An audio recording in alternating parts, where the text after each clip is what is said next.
Olá, tudo bem? Tudo certo com você?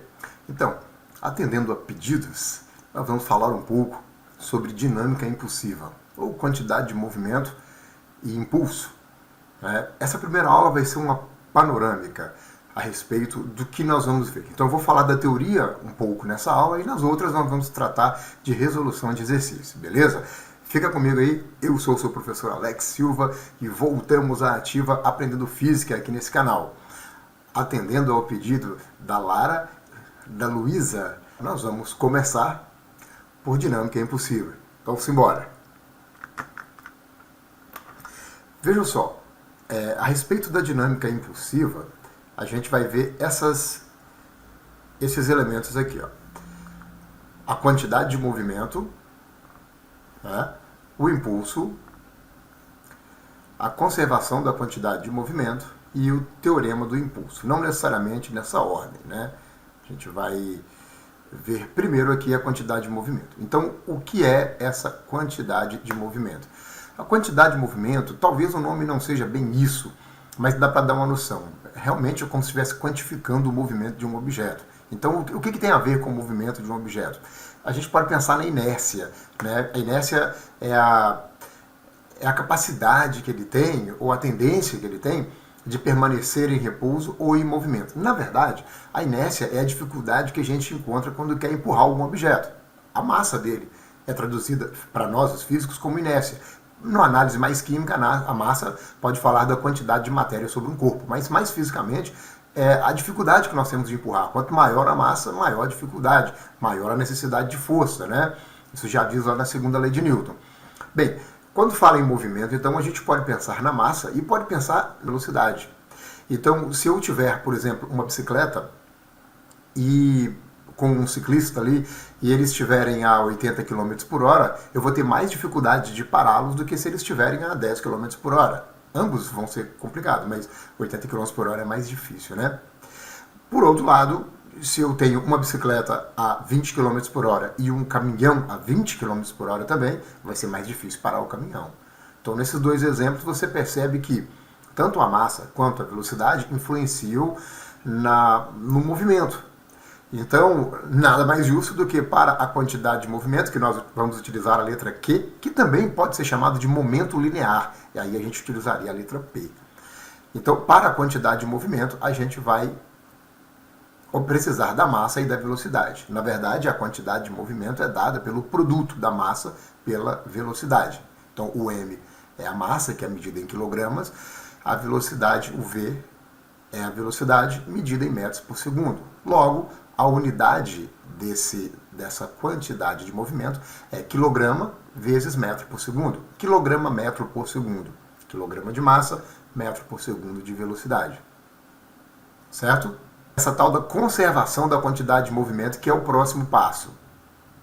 A conservação da quantidade de movimento, ela vai acontecer se o sistema for isolado. O que é isso? A ausência de forças externas, como o atrito ou alguma outra força, né?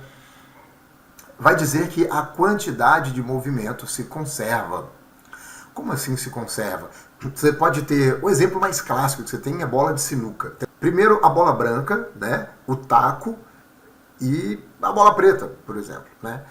Então, a bola branca e a bola preta estão paradas. Você vem com o taco em movimento, então o taco tem movimento. Quando o taco bate na bola branca, ele transfere quantidade de movimento para a bola branca, que começa a se mover, porque, afinal, ela recebeu uma quantidade de movimento.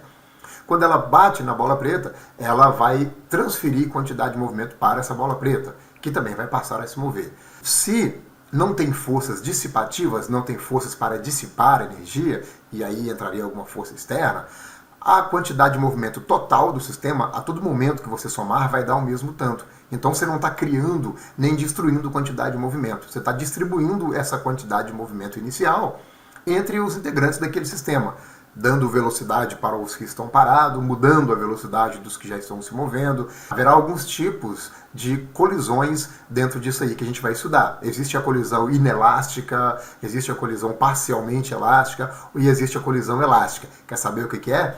Fica colado aí, já deixa logo o seu joinha aí, porque o negócio aqui é bruto. Vamos lá, vamos seguir. Bem, e aí tem também o impulso. O que é o impulso? É uma grandeza física, né, que é dada pela força e o tempo. Isso aqui, ó, é força vezes o intervalo de tempo. Força vezes o intervalo de tempo. Delta T. Eu botei o DT porque no local onde eu editei esse mapa mental fica ruim de botar o delta, letra grega, caracteres, né, gregos. Bom, ok, então já que é força vezes variação do tempo, ó, o F é força medida em Newton, o ΔT é intervalo de tempo medida em segundo, então a unidade do impulso é Newton vezes segundo, força vezes intervalo de tempo, certo?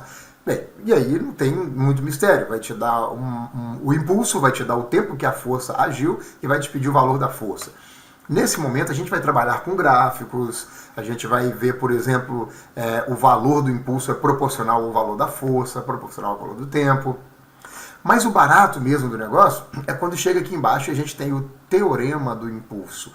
E esse teorema do impulso ele vai dizer que num sistema isolado, ou seja, sem ação de forças externas, né, o impulso é igual à variação da quantidade de movimento. Impulso é igual a variação da quantidade de movimento. Quer dizer, tem um objeto aqui que já está se movendo, né? Ela está aqui, ó, uma bolinha está se movendo e tal. Se eu quero, olha bem, se eu quero fazer com que essa bolinha ande mais rápido ou mais devagar, eu vou mudar a velocidade dela. Se eu vou mudar a velocidade dessa bolinha, eu vou mudar então a quantidade de movimento. Eu vou variar a quantidade de movimento. Só que para isso eu preciso exercer uma força. Então, nesse caso, eu vou ter impulso.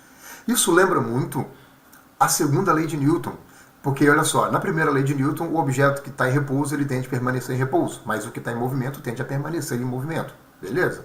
Isso se as forças, a soma das forças for igual a zero, ou seja, sistema isolado sem a ação de forças externas. Mas, se a força resultante for diferente de zero, vai variar a velocidade desse objeto que já está em movimento. Aí nós saímos da inércia, que é a primeira lei de Newton, e entramos na dinâmica, que é a segunda lei de Newton. Por isso não é a coincidência dinâmica impulsiva. Então agora, na segunda lei de Newton, nós temos que a força resultante é igual a massa vezes a aceleração. O que é aceleração? É a variação da velocidade, portanto, variação da quantidade de movimento. E o que é a força resultante? Tem a ver com o impulso, porque o impulso é força vezes intervalo de tempo. Tá bom? Conseguiu ver o link disso aí? Pois é. Na verdade, quando Newton falou ali da sua segunda lei, ele não falou como a gente escreve, força resultante igual massa vezes aceleração. A gente vai partir desse teorema do impulso e chegar nessa relação. Vamos perceber que quando Newton falou dessa dinâmica dele, ele falou foi da dinâmica impulsiva, na verdade. Ela é mais completa. Dela veio uma simplificação que nós estudamos no ensino médio. Tá? Então, que tipo de problema que a gente resolve aqui no impulso igual a variação da quantidade de movimento? Por exemplo, o caso de um airbag num carro. Sabe o que é um airbag? Aquela bolsa de ar que quando a pessoa bate com o carro, ela infla para poder diminuir os danos que a pessoa sofre no impacto. Mas como que ela diminui os danos? Veja só, se um carro está a 80 km por hora e colide, e para na colisão, a quantidade de movimento que ele vai perder é uma. Se ele tem airbag ou não, a quantidade de movimento que ele vai perder é a mesma, porque ele tinha uma massa e uma velocidade antes da colisão, a mesma massa e zero velocidade depois da colisão. Então a variação da quantidade de movimento é a mesma. Se o impulso é igual à variação da quantidade de movimento, nos dois casos, veja bem, o impulso também é o mesmo nos dois. E o impulso é força e intervalo de tempo. Então se o impulso é mesmo, e eu aumento o intervalo de tempo que ele vai gastar para parar, eu vou diminuir a força que ele vai sofrer. Então o airbag faz com que ele pare mais lentamente, já que o impulso é o mesmo, a força diminui sobre ele. Então diminui os danos da pessoa em uma colisão. Bem, gente, essa foi uma panorâmica do que nós vamos estudar. Dividi em 4 blocos e agora nós vamos voltar a isso, porém, em exercícios nos próximos vídeos, mostrando como que cada um desses blocos pode ser cobrado, mostrando talvez questões de vestibulares e fazendo uma progressão na aprendizagem disso aí, beleza? Esse arquivo desse mapa mental que eu usei, vou deixar disponível aqui como imagem no link na descrição do vídeo. Então já deixa logo o seu like, se inscreve no canal se você não é inscrito, manda esse vídeo pra galera e vamos que vamos. Até mais!